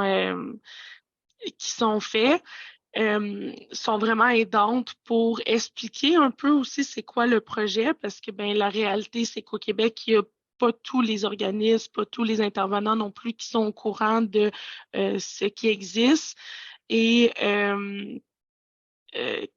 qu'est-ce que c'est en fait l'analyse de substance et l'importance justement du message qui est délivré et qui est donné. Et donc, c'est ça, les parties où est-ce qu'on apprend à parler, les mots utilisés aussi, puis l'explication, pouvoir expliquer aux personnes pourquoi on utilise cette machine-là, comment elle fonctionne aussi, ben les chapitres m'ont vraiment aidé à créer des documents ou à envoyer là, aux différentes personnes avec qui moi je travaille pour pouvoir mieux leur expliquer puis qu'ils soient en mesure de l'expliquer aussi à leurs usagers, à leurs membres, à leur conseil d'administration. Même chose avec les services de police ou les municipalités avec lesquelles on travaille, qui ont besoin aussi de comprendre pourquoi on souhaite avoir ce genre de projet-là. Puis, ben, c'est ça, comme vous avez vu dans la présentation, sur le site, là, il y a les manuels, mais il y a aussi justement les outils, donc les affiches, les collants, comme Julie Soleil avait mentionné, qui sont effectivement vraiment bien faits en français et en anglais, ce qui est, comme on a dit, là, un point vraiment important pour principalement le Québec ou les deux langues. Souvent, la traduction est difficile, elle existe peu, puis quand il faut la faire, je sais à quel point le travail est difficile en ce moment pour le manuel de justement faire la traduction, surtout que ben, il y a très peu de choses en français en lien avec l'analyse de substances. C'est des nouveaux mots pratiquement à inventer. Julie Soleil fait oui de la tête, mais oui, j'ai travaillé un peu, tout petit peu là, sur le truc, puis sur les premiers chapitres, puis je sais à quel point c'est difficile de créer des phrases qui ont du sens, puis avec des mots qui n'existent pas nécessairement ou la traduction se fait pas nécessairement. Fait que c'est vraiment un énorme avantage en fait d'avoir ce manuel-là, d'avoir ce site Internet-là qui est gratuit, qui est accessible et qui a la traduction qui est déjà faite. Je pense que j'ai pas mal fait le tour pour moi, mais c'est ça. N'hésitez pas là s'il y a des questions un peu plus spécifiques sur quel chapitre on a utilisé ou pourquoi, qu'est-ce qui se retrouve un peu plus dans chacun. C'est quand même très bien indiqué aussi dans les chapitres avec les résumés, ou ben pas les résumés, là, mais la table des matières. Euh, Puis c'est ça, on voit vraiment tout ce qu'il y a dans les différents chapitres. Merci. Merci beaucoup, Aïka, pour ce témoignage. Donc, On va faire un suivi avec Alex. Oui.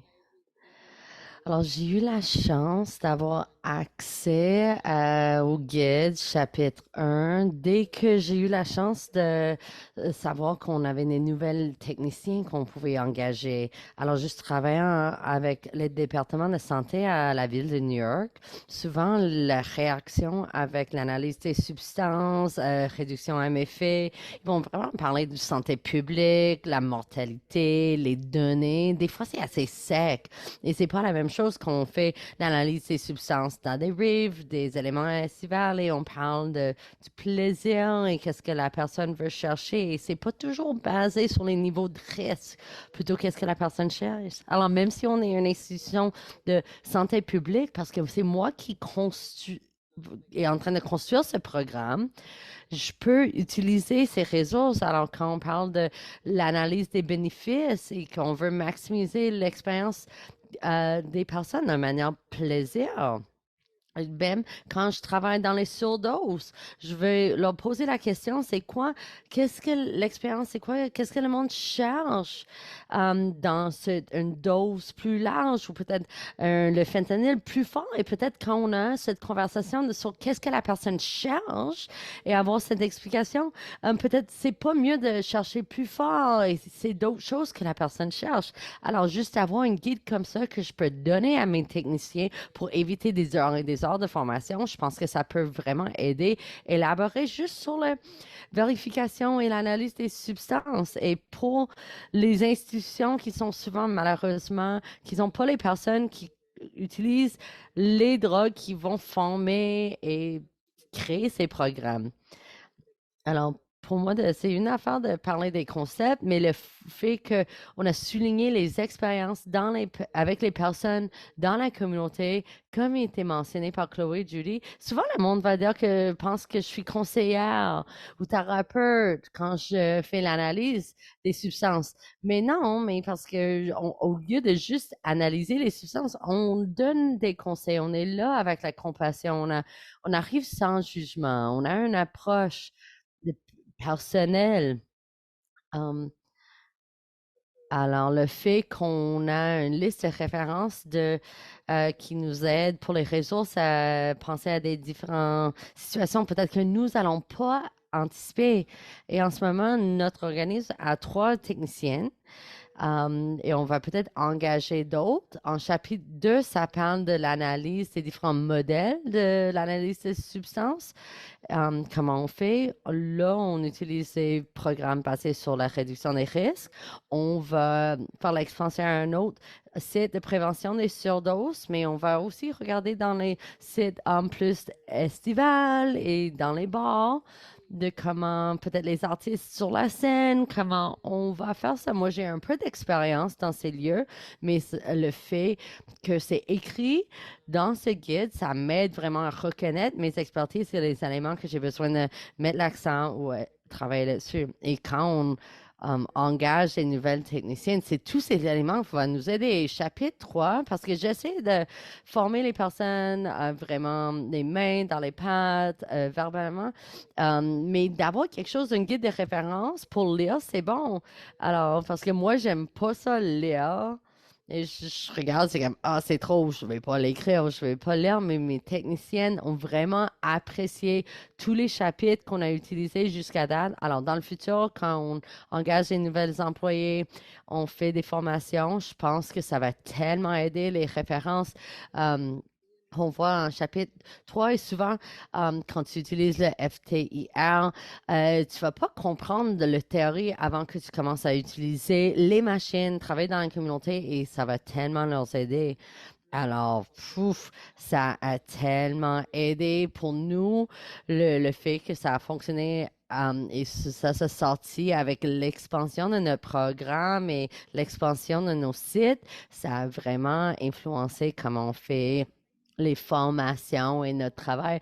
Merci Yannick, ça fait du bien de savoir ça. Je pense que maintenant, on va prendre le temps pour les questions. Je ne sais pas si j'ai vu beaucoup, mais je suis pas allée dans la section questions-réponses. Alors, merci énormément pour vos présentations, tout le monde. On a quelques questions de nos participants. Je vais commencer avec l'un qui a le plus de votes, que je trouve vraiment intéressant. On parle de communauté queer. Et je vais lire la question à Jordan. Ça commence, on parle de l'identité sexuelle. Est-ce qu'on parle de ça dans ce contenu? Et la deuxième partie, c'est pour rajouter à ma question, j'aimerais savoir si la communauté pourrait parler. Est-ce que le monde ne savent pas? Oh non, c'est PNP, c'est party et play. So, jouer et et c'est une communauté où les personnes vont consommer, utiliser certaines drogues et aussi avoir des relations sexuelles.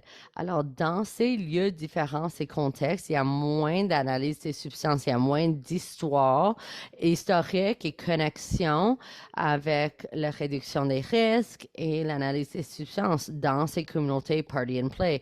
Alors, ça serait vraiment important pour nous.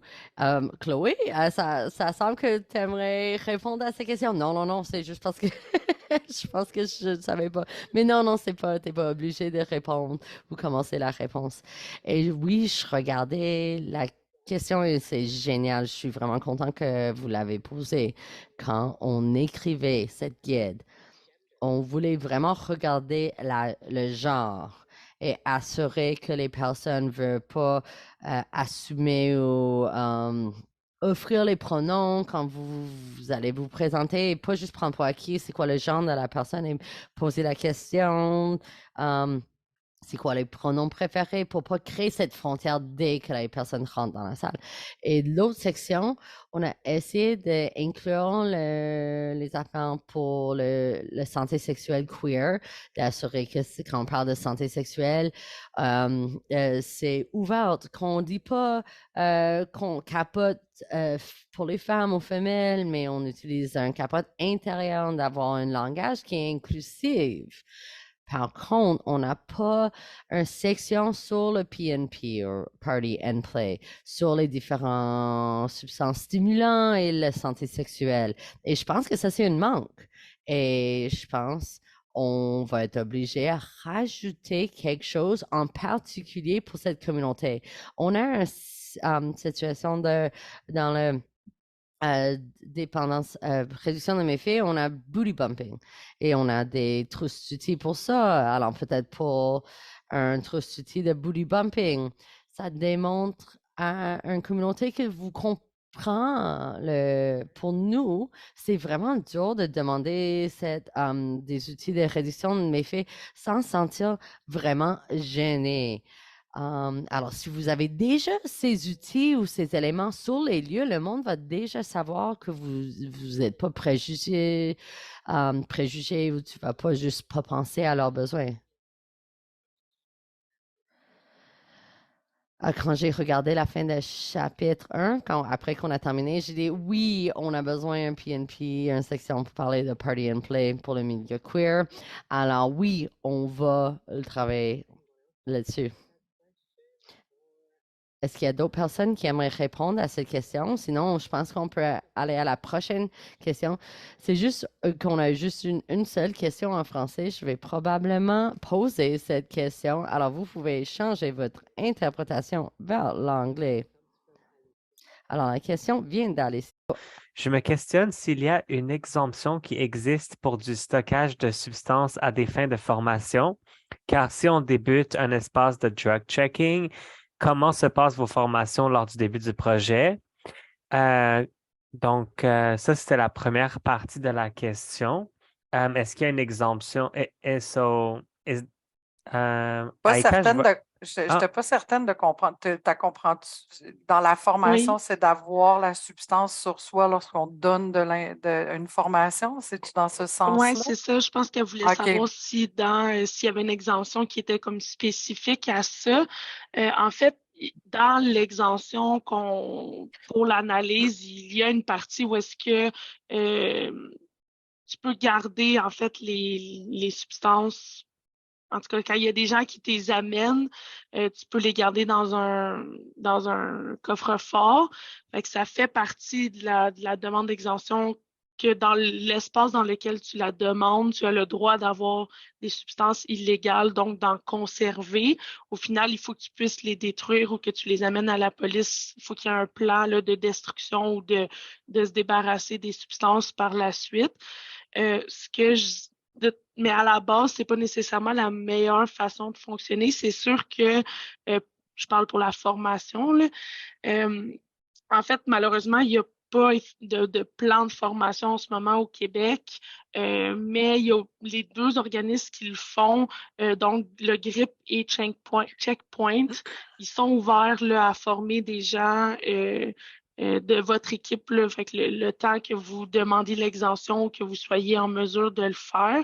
Fait que j'irais vraiment vers ces organismes-là pour essayer d'avoir des moments là, d'observation et de pratique là, avant avant de commencer à faire l'analyse, parce qu'effectivement, c'est un enjeu. Là, il faut quand même pouvoir se pratiquer avant de commencer le projet. Tu voulais Oui, rajouter, tout à Julie? fait. Puis je pense que je vais compléter un peu, tu sais, pour l'exemption. L'exemption, c'est vraiment pour le site où on fait l'analyse. Donc, par exemple, si je vais former dans un autre lieu avec ma machine, puis j'apporte des substances, ce lieu-là n'est pas exempté. Ça, il faut vraiment faire attention dans ce sens-là.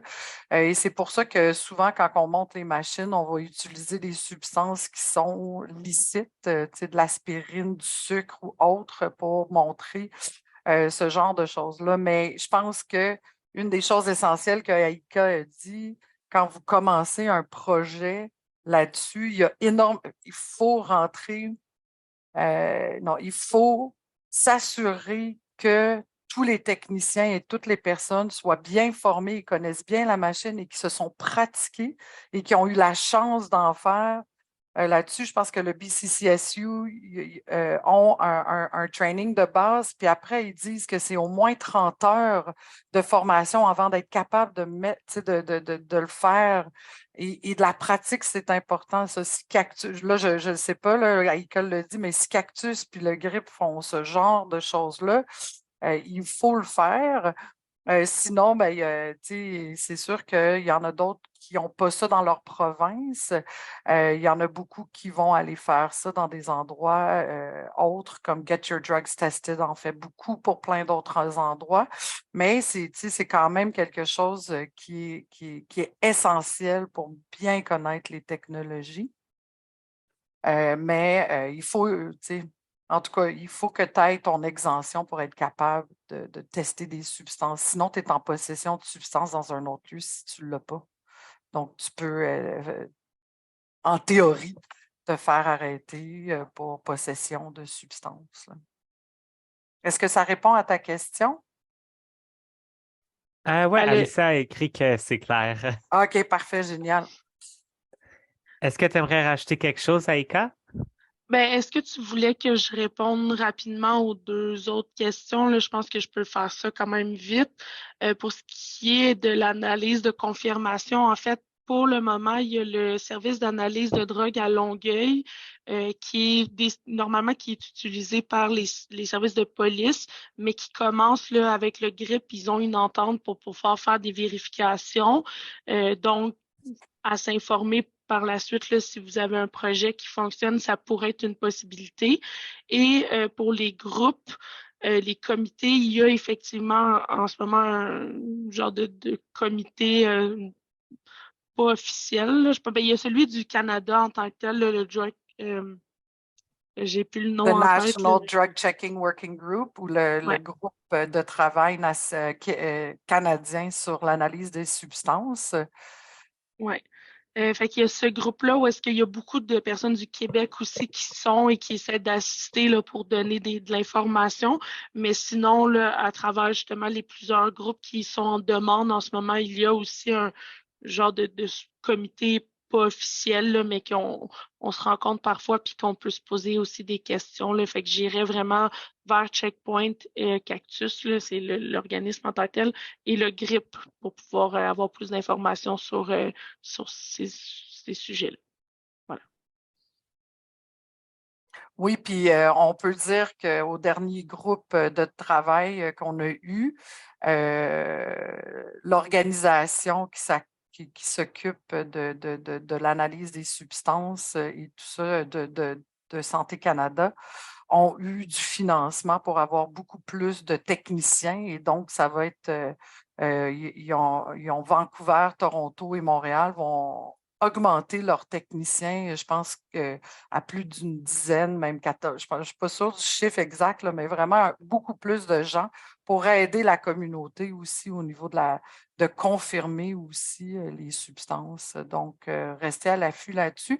S'il y en a qui sont intéressés au groupe national de travail, DREAD travaille avec eux au revampage en ce moment. On travaille énormément. C'est un lieu vraiment avec plein de gens à travers tout le Canada. Et si vous voulez y être, vous pouvez nous envoyer un courriel et on peut l'envoyer à la personne responsable pour qu'elle vous ajoute à la liste. Et c'est aux 6 semaines, les rencontres. On est toujours à peu près une trentaine de personnes de différents niveaux qui font de l'analyse de substances. Et donc, si ça vous intéresse, envoyez-nous vos coordonnées et on va s'assurer que ça se transfère vers les bonnes personnes. Merci beaucoup, Julie Soleil, Aïka, pour ces réponses. Et je vais retourner vers l'anglais. On commence à avoir moins de temps, mais je pense qu'on va avoir le temps pour quelques dernières questions. Et je vois deux questions, commentaires sur de nier les services pour l'analyse des substances. Est-ce que juste t'aimerais partager quand les services sont niés? OK. Alors, ça, c'est pas quelque chose qui arrive trop souvent. ça peut arriver en certaines situations. Imagine si la police arrive pour utiliser vos services. Ça peut vraiment être un bris de confiance. Et parce qu'on parle de la santé, la bien-être des personnes, alors si on voit la police, on a la chance de nier leur accès aux services ou leur permettre de ne pas accéder aux services. Et puis, si on voit les personnes qui viennent d'accéder aux services, pas dans l'esprit, entre guillemets, du service, et ça veut dire, parce qu'on veut prendre soin de notre santé et la santé des autres personnes autour de nous. Alors, si on voit qu'il y a une investigation, quelqu'un, il veut c'est plus juridique ou il veut faire une confrontation. C'est pas à vous de donner l'information de santé, mais si la personne veut plus avoir des débats ou quelqu'un veut tester une substance, de savoir si c'est une drogue, parce qu'il veut les mettre dehors d'un logement. Et pour moi, ça, c'est pas dans l'esprit, dans le service, et ça va pas dans mes politiques. Alors, moi, on réserve le droit de dire non. Et peut-être il y a des parents qui veulent faire une analyse des substances et veulent faire une confrontation avec leurs enfants. Alors moi, je refuse pas l'analyse pour les parents parce que souvent leurs intentions, c'est la santé de leurs enfants. Mais quand même, ça ouvre la porte si jamais, peut-être, s'ils ont pris cette substance sans la connaissance, peut-être avoir une conversation avec le parent pour dire peut-être c'est une opportunité pour vous de parler, avoir une vraie connexion sur ces enjeux. Je sais, c'est peut-être pas les éléments qui arrivent souvent, mais je pense que c'est quelque chose qu'il faut rappeler qu'on peut faire. Avez-vous des affaires à rajouter, Chloé, Julie? Alors, moi, j'aime cette idée d'ouvrir la porte ouverte pour une conversation. Je pense que nous, à Interior Health, nous on a décidé, personne va faire les analyses pour la police. Mais chaque niveau des différentes autorités de santé ont des différentes idées. Pour les parents, j'essaie de commencer une conversation pour essayer de parler avec les parents comment ils pourraient apprendre ensemble avec leur enfant sur les drogues. Comment est-ce que vous pouvez prendre ensemble? Et si votre enfant ne sait pas que vous avez pris ça sans leur connaissance ou quelque chose, comment est-ce que vous allez construire le confiance après, alors vraiment d'avoir une discussion avec eux?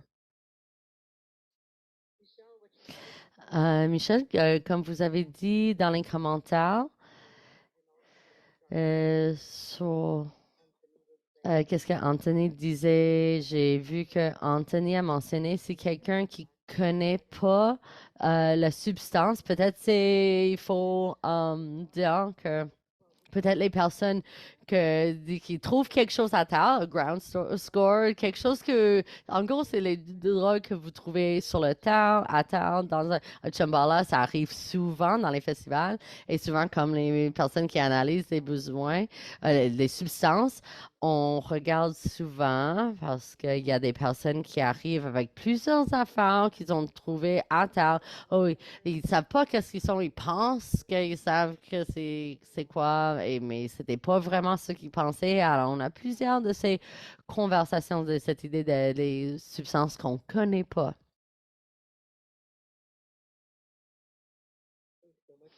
Merci tellement pour vos réponses. Je suis j'ai la tentation de poser une dernière question, mais je veux respecter le temps de toutes et tous. Alors, j'aimerais laisser les moments pour vous, pour vos dernières réflexions, si vous aimeriez partager certaines de vos dernières réflexions, si vous en avez. Ouais, c'est une bonne question. Alors, peut-être, j'aurais dû le mettre de l'avant dans le clavardage ou le Q&A.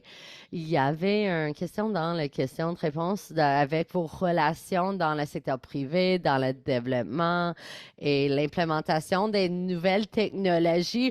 Je pense que ça prendra beaucoup du temps dans cette discussion. de parler de ça. Mais je vois Karen McDonald qui est en ligne et en Toronto, ils ont tout un bon document sur les nouvelles technologies et qu'est-ce que ça veut dire parce que c'est un enjeu énorme, Karen. Si tu es encore là, peut-être tu pourrais partager cette ressource. Je pense que c'est vraiment, il y a beaucoup d'informations parce que plusieurs organismes se questionnent sur ces nouvelles technologies et secteur privé, qu'est-ce que ça veut dire? Oh, désolé. Et moi, je voulais parler sur un autre sujet. Alors, s'il vous plaît, termine ce sujet. Moi, j'ai une dernière réflexion. Alors, moi, j'aimerais juste inviter le soutien technique de revenir dans la salle, s'il vous plaît. Et juste d'allumer vos caméras et on va vous voir dans cette salle. Parce qu'on a fait un sondage, merci tout le monde. On a eu 100% des participants qui ont répondu. Alors, je vais vous démontrer le sondage. Comme vous voyez, on a des données de sur qui est ici avec nous.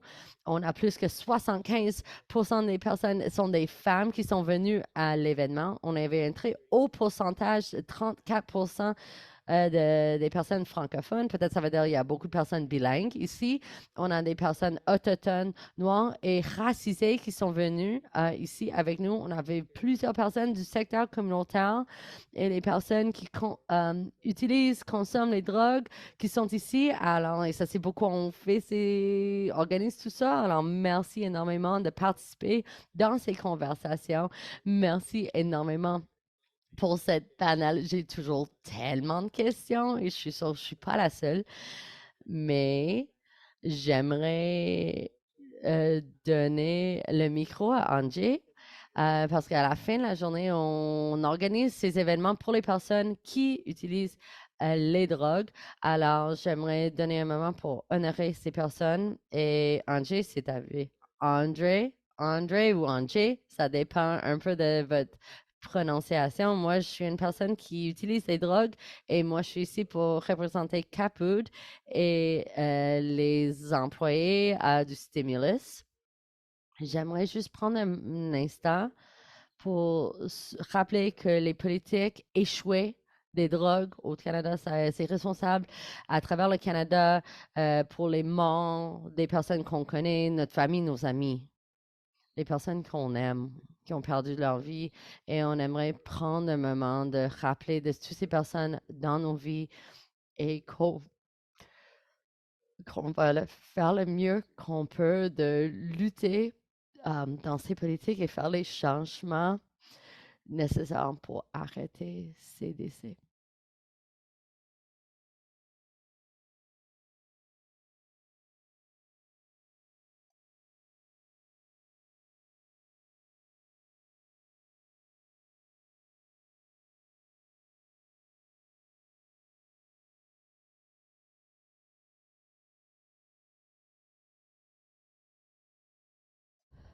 Merci tout le monde.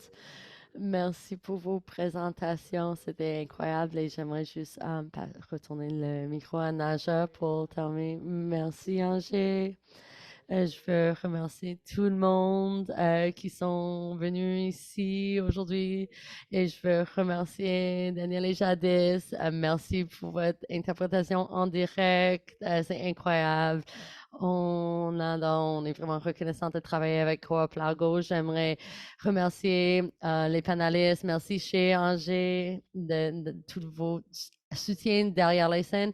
J'aimerais remercier tout le monde pour vos questions incroyables. Alors, je sais qu'il y a d'autres personnes que je peux remercier, mais si vous avez des idées, et j'ai oublié de remercier Eric de Substance qui a fait travailler sur le Twitter en direct et on va avoir l'enregistrement sur YouTube, Facebook et notre site web. Vous allez être capable de retrouver tous les ressources qu'on a nommées. Il y a Project Dread ou REF, toutes les informations, c'est sur le site web. Et j'aimerais vraiment inviter tous nos panélistes de rester avec nous dans la salle Zoom puisqu'on peut faire un petit check-out à la fin. Merci et bonne journée tout le monde. Et je ne sais pas si c'est matin, après-midi, soirée chez vous, mais bonne journée. Merci tellement pour d'être ici avec nous.